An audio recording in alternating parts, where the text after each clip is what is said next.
আকাশবাণী আগরতলা স্থানীয় সংবাদ পড়ছি শর্মিষ্ঠা রায়। আগামীকাল শ্যামাপুজো ও আলোর উৎসব দীপাবলি। সারা রাজ্যে এখন উৎসব মুখর। রাজধানী আগরতলা সহ রাজ্যের বিভিন্ন প্রান্তে শ্যামা পূজার বা কালী পুজোর আয়োজন চলছে ধুমধামের সঙ্গে। ইতিমধ্যে আগরতলায় বিভিন্ন পুজো মণ্ডপ ও রাজপথ আলোকমালায় সেজে উঠেছে। মূর্তিপাড়ায় ব্যস্ততা এখন তুঙ্গে। কালী পুজোর মূল আকর্ষণ ৫১ শক্তিপীঠের অন্যতম উদয়পুরের মাতা ত্রিপুরা সুন্দরী মন্দির। মন্দির প্রাঙ্গণ আলোকমালায় সেজে উঠেছে। মুখ্যমন্ত্রী অধ্যাপক ডাক্তার মানিক সাহা আগামীকাল মন্দির প্রাঙ্গণে আয়োজিত ঐতিহ্যবাহী দেওয়ালি মেলার উদ্বোধন করবেন। মেলা কমিটির চেয়ারম্যান বিধায়ক অভিষেক দেব রায় জানিয়েছেন, মাতা ত্রিপুরা সুন্দরী মন্দিরের কল্যাণ সাগরে বারাণসীর গঙ্গা আরতির আদলে কল্যাণ আরতিরও আয়োজন করা হয়েছে। ইতিমধ্যেই মেলার দোকানীদের মধ্যে স্টল বিতরণ করা হয়েছে। এদিকে গতকাল রাজ্যেও বিভিন্ন দোকানে ও বাড়িতে ধনতেরাস উৎসব উদযাপিত হয়। গহনার দোকানগুলোতেও ভিড় ছিল। কেন্দ্রীয় অর্থমন্ত্রী নির্মলা সীতারামন বলেছেন, দ্বিতীয় পর্বের জিএসটি সংস্কার দেশের অর্থনীতিকে চাঙ্গা করে তুলেছে। ফলে উৎসবের মরশুমে ইলেকট্রনিক্স, অটোমোবাইল এবং ভোগ্যপণ্যের মতো গুরুত্বপূর্ণ ক্ষেত্রে রেকর্ড বিক্রি হয়েছে। নতুন দিল্লিতে তিনি তথ্য ও সম্প্রচার মন্ত্রী অশ্বিনী বৈষ্ণব এবং বাণিজ্য ও শিল্পমন্ত্রী পীযূষ গোয়েলের সঙ্গে জিএসটি বাচত উৎসব উপলক্ষে যৌথ সাংবাদিক সম্মেলনে ভাষণ দিচ্ছিলেন। অর্থমন্ত্রী বলেন, সাধারণ মানুষ জিএসটি হার কমানোর সুবিধা লাভ করেছেন। Since 22nd September, we have been getting in the Finance Ministry, Department of Revenue, getting information from the zonal levels on all items, but we've been closely monitoring 54 such items where we wanted to be sure that the prices are reduced, meaning the tax benefit is reaching the end consumer.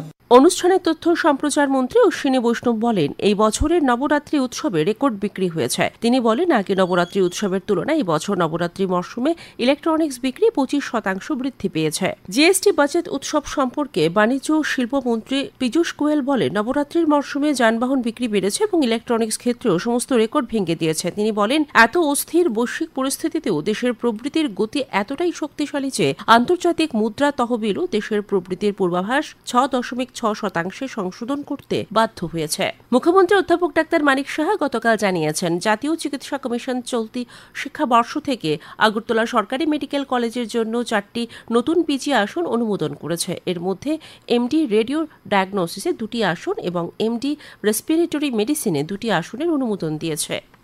Dharti Aba জনভাগিদারি অভিযান ও PM Janman প্রকল্প বাস্তবায়নের শ্রেষ্ঠত্বের জন্য ত্রিপুরা 3টি জাতীয় পুরস্কারে পেয়েছে।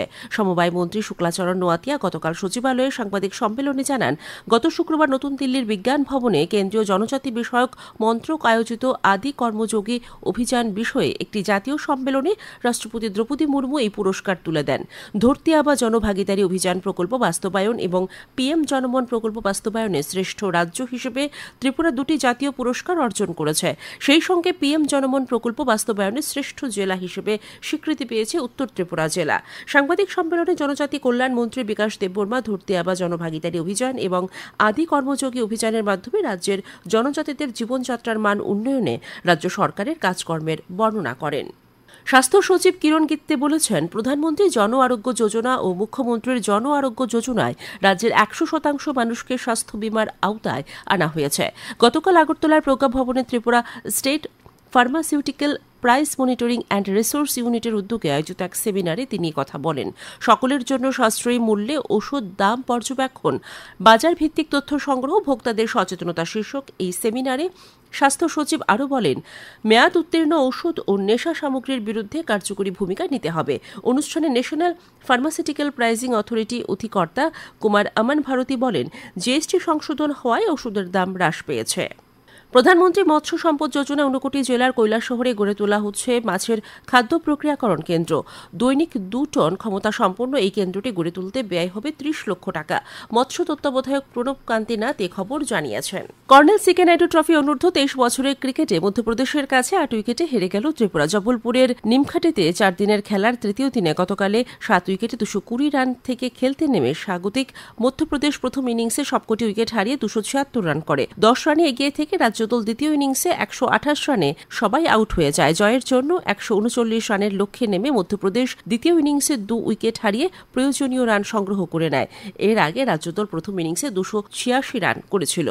আজ দুপুর পর্যন্ত আবহাওয়ার পূর্বাভাসে জানানো হয়েছে আকাশ অংশত মেঘলা থাকবে। দিনের সর্বোচ্চ তাপমাত্রা থাকবে 34 ডিগ্রি কাছাকাছি। আগরতলায় আজ ভোরে সর্বনিম্ন তাপমাত্রা ছিল 25 ডিগ্রি সেলসিয়াস। স্থানীয় সংবাদ এখনকার মতো শেষ হলো। পরবর্তী বাংলা স্থানীয় সংবাদ প্রচারিত হবে সন্ধ্যা 7:55 মিনিটে।